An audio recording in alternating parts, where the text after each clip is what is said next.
কখনো বা কন্যা, কখনো বা ডানা মেলে তুমি যে অনন্যা, তুলনা তোমার কেউ নাই রে। ঘরে হোক কিংবা বাইরে, গল্প বলুক মাও মেয়েরা, ঘরে বাইরে মাও মেয়েরা, ঘরে বাইরে মাও মেয়েরা, ঘরে বাইরে মাও মেয়েরা, ঘরে বাইরে মাও মেয়েরা। আমি রত্না ব্যানার্জি।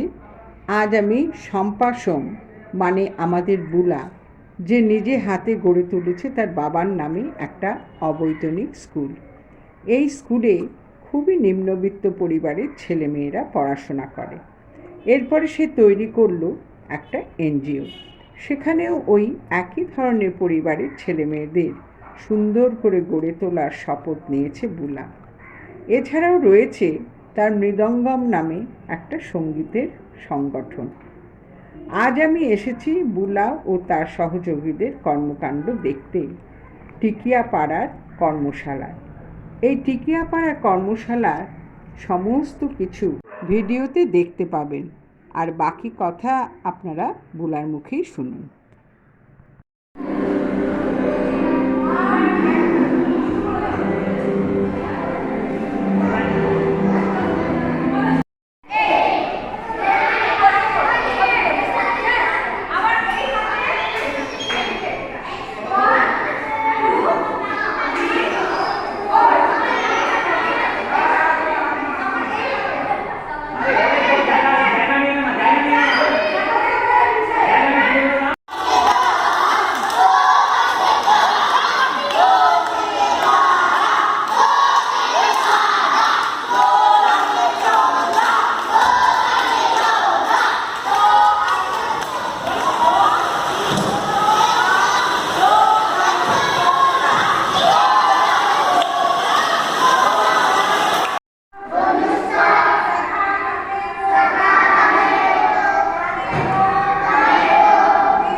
সব দিদি প্রভুর ইচ্ছা, সব ঈশ্বরের ইচ্ছা।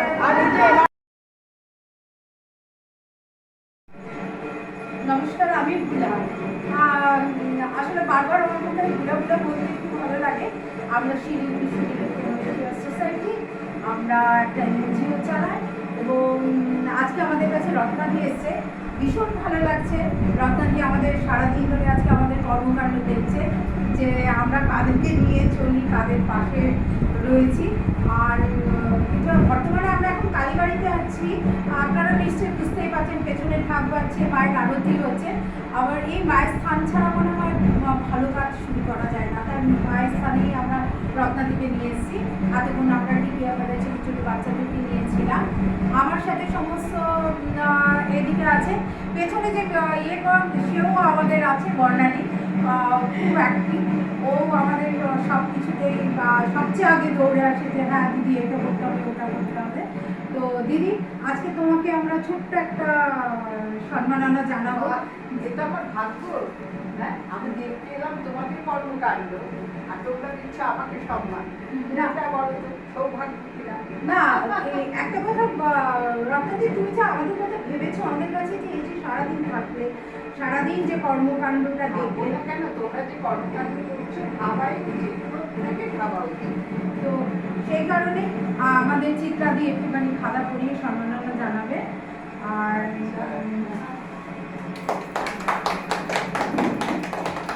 আর আমাদের সাথে আছে পূর্ণিমাদি, সুপ্রিয়া, টুকি, আর আমার দি মানে লক্ষ্মীদি। আর আমি তো বুলাই। আর তো সবাই মিলে ছোট্ট একটা সম্মাননা তোমার জন্য, জানো এইভাবে সবাই ধরো, সবাই মিলে দিদিকে আরো মজাই সম্মাননা হলো আমার, আমি দেখতে এসে অনেক কিছু পেয়ে গেলাম। একটা তো অভিজ্ঞতা হলোই, দেখলাম তার সাথে আবার এত কিছু। শুধু তুমি আশীর্বাদ করো এই না না ভুলা ভুলা, এটা কি করছো? না না আশীর্বাদ করো যেন আমরা এই এনজিও নিয়ে চলতে পারি। নিশ্চয়ই। আর আমাদের কাজে দেখো, আমি কাজ একটা স্যাটিসফ্যাকশন আছেই।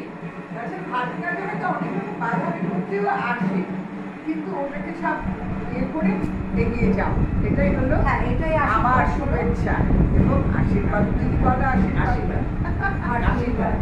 আর একটা ব্যাপার হচ্ছে যে আমাদের এই সুনিরুতন ওয়েলফেয়ার সোসাইটি খালি আমরা সমাজ সেবার কাজ না, আমরা বিভিন্ন ভাগ করে নিয়েছি। আমাদের একটা সাহিত্য বিভাগ আছে, সেটার নাম হচ্ছে চুপ কথা, যেখানে আমরা মনের গভীরের কথা লিখি এবং বাচ্চাদের মানসিকতা নিয়ে আমরা লেখালেখি করি, যে যাতে বাচ্চারা কিভাবে এগোতে পারে, তাদের বিভিন্ন Psychological- হ্যাঁ সাইকোলজিক্যালি আমাদের চলতে হয়। যে কারণ আমরা তো ভীষণ অন্য ধরনের বাচ্চাদের নিয়ে কাজ করছি, বলতে গেলে স্ট্রিট চাইল্ড এবং কিছু কিছু ড্রাগ অ্যাডিক্টও আছে, তাদেরকে নিয়েও কাজ করছি। তো তাদেরকে নিয়ে লেখা, তো আমাদের মনের গোপন কথা, চুপ কথা। তো আমরা এই কালীবাড়িতেও ক্লাস করি এবং কালীবাড়িকেও, আনন্দময়ী কালীবাড়িকেও ধন্যবাদ জানাই, কেন এরকম একটা জায়গা আমাদের দিয়েছেন বলেই হয়তো আমরা ক্লাসগুলো করাতে পারছি। এটা একটা বিভাগ। আর একটা বিভাগ হচ্ছে লাফিং ক্লাস, লাফিং উইথ যোগা এবং মেডিটেশন। আচ্ছা। সেখানে ক্লাস করানো হয়, যে সেখানে আমরা খুব হাসি, হা হা হা করে হাসছি হাসিটা সবাই মিলে। exercise একটা। একদম দিদি। আর একটা ব্যাপার হচ্ছে যে ওই লাফিং ক্লাসের সাথে যোগা এবং মেডিটেশন, যে আমরা না করোনাকালে আমরা হাসতে পেরে গেছি, যে সবাই ডিপ্রেশনে চলে যাচ্ছে। তখন আমার মাথায় বুদ্ধি হলো, যে মানে মনে হলো যে সবাইকে নিয়ে যদি হাসাতে পারি এবং নিজেও হাসবো, সকলকে নিয়ে হাসবো, তো সবাই মিলে এই যে গ্রুপ তৈরি হয়েছে আমাদের লাফিং ক্লাস। তার নাম হচ্ছে কাতুকুতু। নাম হলো। আর আরেকটা আমরা আড্ডা করি, আজকে তোমাকে যেখানে নিয়ে গেছিলাম, এক কাপ চায় তোমাকে চাই, আমরা সকলকে চাই, আপনারাও আসুন, এক কাপ চাই তোমাকে চাই, সবাইকে চাইছি আমরা কিছু NGO কাজ করে চা খেয়েও ভালো লাগে। হ্যাঁ, চা খাই, একটু নিমকি খাই, নিজেদের মনের কথা শেয়ার করি, কারণ আমরা তো মানুষ, এগিয়ে যেতে হয়, মনের কথা বলতে হয়। আরেকটা বিভাগ আছে, যেটার নাম হচ্ছে মৃদঙ্গম, যেটা গানের মাধ্যমে মানুষের মনটাকে ভালো করে। খুব ভালো গান হয় বিভিন্ন জায়গায় আমরা করি এটা। করি। আর আরও দিদিরা আছেন যারা মানে সঙ্গীতের সাথে জুড়ে আছে, এবং আমাদের সাথে এমন না যে আমরা মহিলারা, সব ছেলেরাও আমাদের সাথে আছে। তো এই হচ্ছে আমাদের কর্মকাণ্ড। আর স্কুলটার নাম হচ্ছে সুনিরুতন ওয়েলফেয়ার সোসাইটি সুনিরুতন। সেখানে বাচ্চাদেরকে নিয়ে আর বৃদ্ধ মা বাবাদেরকে নিয়ে আমরা জানি, রাস্তায় অনেক সময় দেখি যে অনেক বৃদ্ধরা পড়ে রয়েছে, তাদের হয়তো ঠিকানা নেই। কেউ যদি আমাদের জানান, তবে আমরা সহযোগিতা করবো এবং সুবাই থানা দিয়ে আমরা বৃদ্ধাশ্রমে তাকে ভর্তি করবার চেষ্টা করব। এই হলো আমাদের। আচ্ছা, এইবার তোমার সাথে একটু বসে কথা বলতে চাই। অবশ্যই। হ্যাঁ, যে তোমার মাথাতেই তো প্রথম এসেছে এগুলো এনজিও করা বা স্কুল করা, কোথার থেকে, কার ইন্সপিরেশন, এইগুলো একটুখানি তুমি যদি আমাকে বলো আমার ভালো লাগবে। পাঁচটা লোককে জানাবো তো, জানতে হবে তো সবাইকে, তুমি এত বড় একটা কাজ করছো, কোথার থেকে ইন্সপিরেশন? ঠিক আছে, আমরা একটু বসি। হ্যাঁ হ্যাঁ,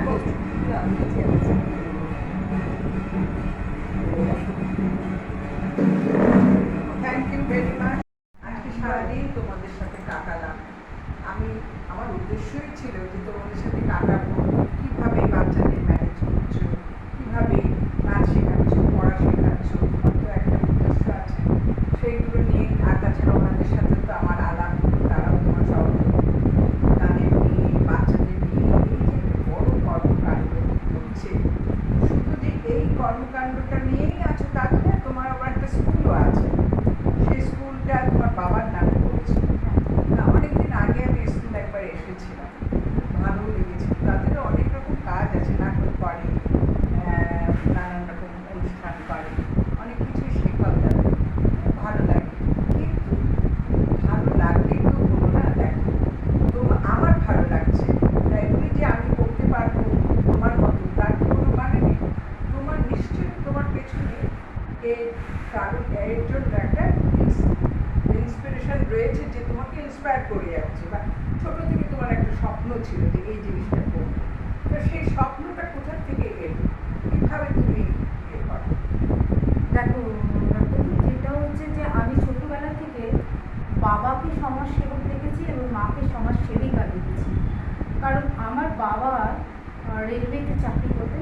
মিলিটারিতে ছিলেন, তারপরে রেলওয়েতে চাকরি করছিলেন।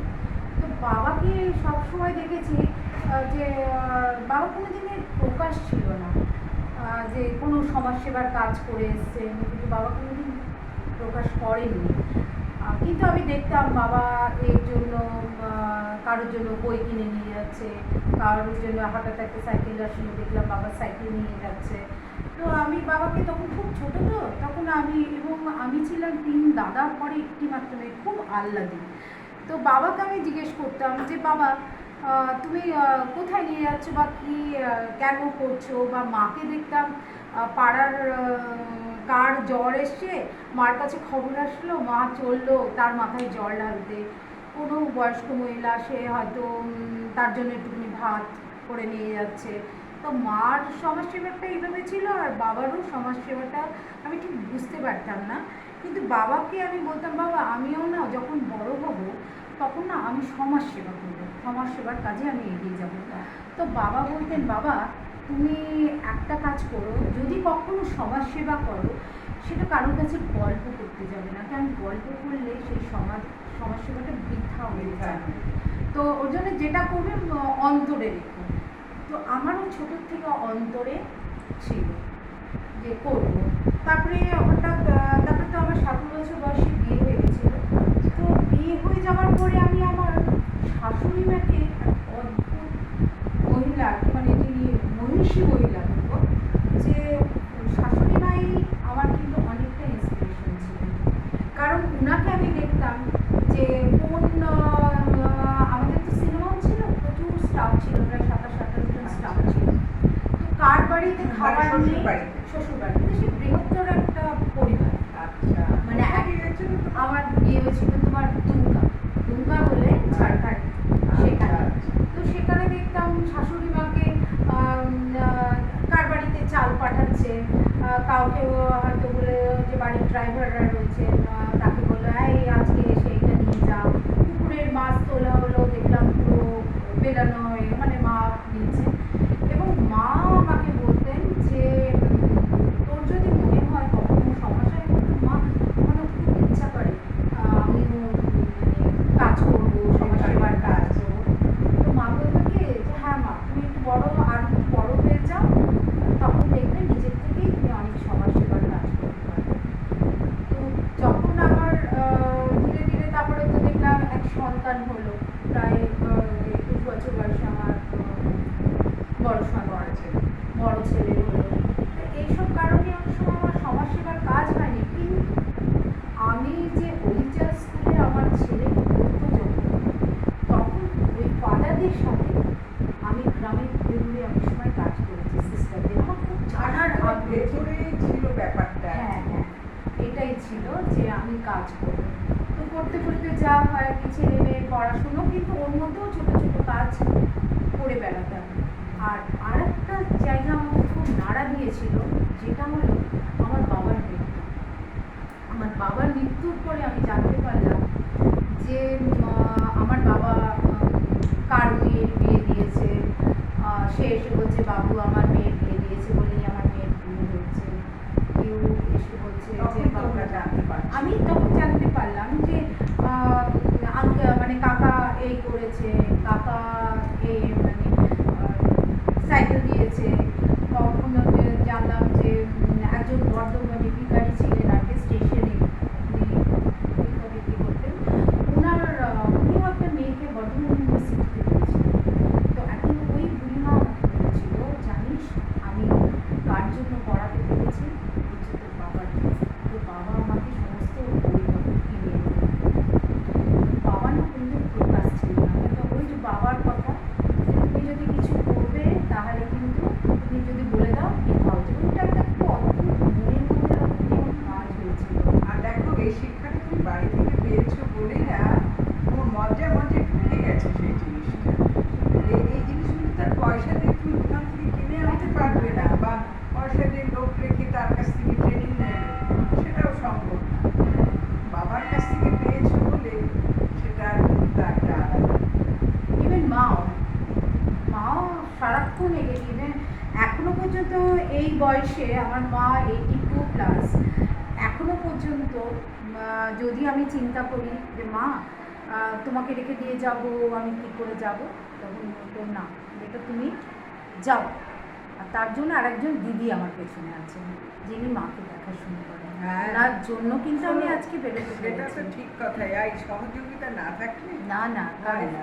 একদম এই যে অনেকেরই শুনি যে স্বামীর কাছ থেকে একটু সহযোগিতা পেয়েছে, তাই গান শিখতে পেরেছে, বা বাড়ির লোকরা যথেষ্ট সহযোগিতা করেছে বলে পড়াশোনাটা এগিয়ে নিয়ে যেতে পেরেছে। ইচ্ছে থাকলেও অনেক সময় হয় না। হ্যাঁ হ্যাঁ আমাদের মতন সাধারণ মধ্যবিত্ত হয়, বাড়ির কারোর সহযোগিতা পেলে ভালো লাগে। আর আমি ছোট্ট করে একটা কথা বলি, যেটা হচ্ছে দেখো আমি ভেবেছিলাম বিয়ের পরে হয়তো আমি কিছুই করতে পারবো না, কিন্তু অদ্ভুত একটা ঈশ্বরের আশীর্বাদ আমি বিয়ের পরে বেশি পেয়েছি। কারণ দেখো প্রথম কথা শাশুড়ি মা, আর দ্বিতীয় কথা হচ্ছে আমার হাজব্যান্ড। এই যে আজকে আমি স্কুল চালাই, সুনীলতন ওয়েলফেয়ার সোসাইটিতে, সুনীলতন স্কুল, বেশিরভাগটা কিন্তু আমার হাজব্যান্ড আমাকে এগিয়ে দিয়েছে আর আমার ছেলে। তারাই হয়তো কারো কাছে স্পন্সরের কাছে তোমার যাওয়া দাওয়া নেই, কী লাগবে, কটা বই লাগবে, কী খাওয়াবে, ঠিক আছে চলো আমি করে দিচ্ছি, তুমি এটা নিয়ে খুশি থাকো। কারণ আমার না রকমই কোনোদিন গয়না বা শাড়ির প্রতি কোনোদিন নজর ছিল না। মানে আমার ভালো লাগে না, মনে হয় কি আমি একটু সমাজসেবা করে বেড়াই, তাহলে বাবার এটা তুমি তো শুধু সমাজ সেবাই করেছো বা করছো তা তো নয়, এর সাথে সাথে তো সংসারটাও করেছো, দুটো ছেলেকেও মানুষ করেছো। হ্যাঁ তা তার মানে কি তুমি সব দিকটাই বজায় রেখে চালিয়েছো। কীভাবে তুমি সংসারটা করেছো সে গল্প শুনি। শুধু তাই না, আমি কিন্তু তোমার একটা কবিতাও শুনি, ঠিক আছে। কবিতা শুনবো, তুমি নাচও করো, তুমি গানও করো, সবই করো, সব দিকেই তাল মেলাচ্ছ, একটা অসাধারণ ঘটনা। না অসাধারণ না, ঈশ্বর করাচ্ছেন তাই করতে পারছি। ঈশ্বর যদি না চাইতেন নিজের একটু চেষ্টা, নিজের একটু চেষ্টাও দরকার। সব পুরোটাই ঈশ্বরের হাতে ছেড়ে দিয়ে আমি যদি বসে থাকি তা তো হবে না, আমাকেও সচেষ্ট হতে হবে। কাজে তুমি সচেষ্ট বলে ঈশ্বরও পারছে, ঈশ্বরও সহযোগিতা করছে। একদম ঈশ্বর সহযোগিতা করছে বলেই হয়তো করতে পারছি দিদি, নাহলে হয়তো করতে পারতাম না। সেই তো সেটাই হলো কথা। তো তোমার ছেলেদের তুমি তো পড়াশোনা করিয়েছো। হ্যাঁ হ্যাঁ, কারণ দেখো আমি তো থাকতাম দুর্গা বলে একটা জায়গায়, সেখানে স্কুল ছিল না, মানে ভালো স্কুল ছিল না, ক্লাস 4 পর্যন্ত। তারপরে ভালো স্কুল, কিন্তু আমার ছোটোর থেকে খুব ইচ্ছা ছিল নিজেও বিশাল বড় স্কুলে পড়বো। আচ্ছা রত্নাদি, তুমি জানো আমার ছেলেদের কি কথা ওই পড়াশোনার কথাই বলছিলাম, তুমিও বললে না যে বড় স্কুলে পড়ার খুব ইচ্ছা ছিল। তবে হ্যাঁ আমি ছোটোবেলাটা মিশনারি স্কুলে পড়াশুনো করেছি। আর তারপরে তো বাবা যেহেতু দুর্গাপুরে চলে আসলেন, ওখানে তো কোম্পানি স্কুলই বেশি ছিল, তো অবশ্যই ধরো কোম্পানি স্কুলেই ভর্তি হতে হয়েছিল। তো যাক, আমার ছেলেদের কথা বলবো কি? হ্যাঁ নিশ্চয়ই। হ্যাঁ, আমার ছেলেদের মধ্যে আমার 2 পুত্র সন্তান। ছেলেদের কথা তারা- তোমার আত্মযোগ। হ্যাঁ, তারা একজন দার্জিলিং, প্রথমে তো দুমকাতে হলিচাইল্ড স্কুলে পড়েছে বড়টা, তারপরে ওদেরকে পাঠানো, বড়কে আমি পাঠিয়ে দিয়েছিলাম Darjeeling North Point Saint Joseph স্কুলে, ওখান থেকে পড়াশুনো করে ও বেরিয়েছে আর কি। তারপরে সিকিম মানিপাল থেকে মেকানিক্যাল ইঞ্জিনিয়ারিং পাস করে ও বেরিয়েছে ওখান থেকে। তারপরে হায়দ্রাবাদে চাকরি করে তারপরে ব্যাঙ্গালোরে এখন সেটেল। আর ছোটো ছেলেও হচ্ছে এখানে লিঙ্কনসে পড়তো, লিঙ্কনসে পরে আমি ডিপিএসে ভর্তি করেছিলাম। ডিপিএসে পড়ার পরে তারপরে এখান থেকে ও ইয়েতে চলে গেছে সিকিম মানিপালে, ও মেকানিক্যাল ইঞ্জিনিয়ার। তারপরে 1 বছর ও ব্যাঙ্গালোরে চাকরি করার পর ইয়েতে এখন বর্তমানে জার্মানিতে রয়েছে, তো জার্মানিতে এমএস করতে গেছে। তো তার মাঝখানে একটা দুর্ঘটনা, যেটা হচ্ছে তুমি মনে হয় জানো যে আমার হাজবেন্ড বিগত 3 বছর হলো উনি চলে গেছে। জানি, আর ওনাকে তো দেখেওছি। হ্যাঁ হ্যাঁ, ভালো করে ক্লোজলি দেখেছি। হ্যাঁ, বড় মনের মানুষ ছিল। আর তোমার বাড়িতে গণেশ পুজো, হ্যাঁ হ্যাঁ, গণেশ চতুর্দশীতে আমরা সবাই আসতাম, কত লোক হতো দুবেলা, সেই অনুষ্ঠানটা তোমরা চালিয়ে যেত। হ্যাঁ এখনো হয়, এখনো হয় ছোট হ্যাঁ, করে, কিন্তু অত বড় করে হয় না। আচ্ছা তা হোক, দেখো তোমার কিন্তু পাশে তোমার এখনো স্বামী হয়। ছিলেন, হ্যাঁ, উনি হ্যাঁ। তোমার সাথে মানে হাতে হাত দিয়ে কাজ করেছে, হ্যাঁ, হ্যাঁ। সেটা একটা অন্য ব্যাপার। আর কোনোদিন কোনো কাজে না আমাকে বাধা দেয়নি যে তুমি এই কাজটা করবে না বা যাবে না। কোনো সময় এমন হয়েছে হয়তো হঠাৎ করে হয়তো ডাক এসেছে আমাকে বেরোতেই হবে, তখন আমাকে বললো যে তুমি ফোনটা এখন রাখবো, পরে কথা বলুন। হ্যাঁ, হ্যাঁ, হ্যাঁ। তো সেই কারণেই ওই ইয়েতে গিয়ে তোমার কার কথা বলছিলাম, আমার আমার হাজবেন্ড। husband। হ্যাঁ, তো ওর হয়েছে যে কোনো সময় বাড়িতে হয়তো কোনো কিছু কাজ হচ্ছে, ওগুলো তুমি বেরিয়ে যাও, আমি সামলে সেই তো, এটা আর ছিল বললাম তো, তাই তো বাড়ির সহযোগিতাটা হচ্ছে একটা ভীষণ ভালো দরকার। তবে এইটা যেন আমার মনে হয় যে আমি মনে হয় খুব লাকি যে আমি অনেক ভালো ভালো মানুষকে পেয়েছিলাম। যেটা হচ্ছে দেখো, প্রথম কথা মা বাবা তো ইন্সপিরেশন দেবেই, তারপর আমার শাশুড়ি মা। আমি তো প্রত্যেক জন্মে ওনাকে আমার মাই পেতে চাই, যদি কোনো সামনের জন্ম বলে কিছু থাকে তাহলে আমি ওনাকেই মা, মানে কিন্তু উনিই মা। মেয়েদের অনেকখানি থাকে। হ্যাঁ। আর তারপরে হচ্ছে আমার দেখো ছেলেরাও এরকম হয়েছে, ওরাও না মনে ভীষণ, মানে ভীষণ মনের দিক দিয়ে ওই রকম উদারতাও ওরাও আছে। সমাজসেবা করে বেড়ায়। এখনো ব্যাঙ্গালোরেও ও প্রচুর কাজকর্ম করছে, কিন্তু ওরও দাদুর মতো কোনো প্রকাশ নেই। হ্যাঁ, আর তারপরে আমার জীবনে আরেকজন এসেছেন যে হচ্ছে বলতে পারো আমার মেয়ে মুখ, মানে আমার ছেলে, আমি কোনদিন ছেলে ও হচ্ছে আমার মেয়ে, মানে কোনো কিছু হলেই অনেক কথা ওর সাথে শেয়ার করি। আর ওর হচ্ছে মামা, মা তুমি ইয়ে করো, মা তুমি এগিয়ে যাও। এবং আমি এই যে প্রত্যেক দিনে স্কুল বা যেখানে যা কাজ করছি ওকে একটা করে ছবি পাঠাতে হয় যে মা মা খুব খুশি হয়।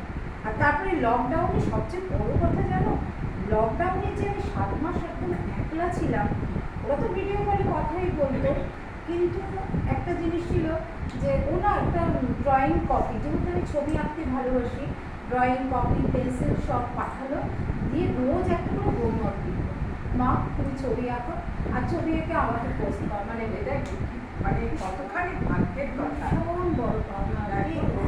মা বাবা তো মেয়েদের কাছে ছেলেদের কাছে ভালো হবে, একটু এদিক ওদিক হলেও কিছুই মনে হয় না, কিন্তু শাশুড়ি ভালো পাওয়া, ছেলের বউ ভালো পাওয়া, একদম, একদম। চারটিখানি কথা। ভীষণ ভালো মানে এটা খুব ভাগ্যের। আর সবচেয়ে বড় কথা হচ্ছে কি, কোনো জিনিস ওদের না নেয়, মানে না তুমি ইয়ে করো না বা যেও না বা কোনো কিছু, কোনো জায়গায় জানো ওই এগিয়ে দেয়, মেয়েই আমাকে দেয়, মা তুমি যাও না, মা তুমি করো না, ঠিক আছে, চিন্তা মানে অত শুনেও ভালো লাগছে। পাগলা বলতে পারে না ও মারা।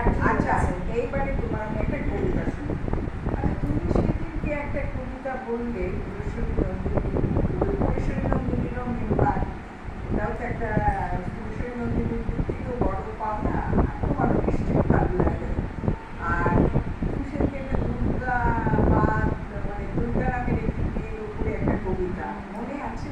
না আমি আসলে না দিতে পারবো না, না, দেখা কিন্তু ওটা আমারই লেখা। তোমারই লেখা, কবিতাও লেখো, কবিতাও বলো, আর কি বলবো তোমাকে। কিন্তু তোমার কোনো কবিতা মনে নেই, বা তোমার মোবাইলে কিছু নেই কবিতা? আমার কাছে আছে, বার করতে হবে, আমার কাছে বইটা থাকলে ভালো হয়। মোবাইলে কিছু লেখা নেই? না মোবাইলে আচ্ছা, গান একটা বই আছে আমার কাছে।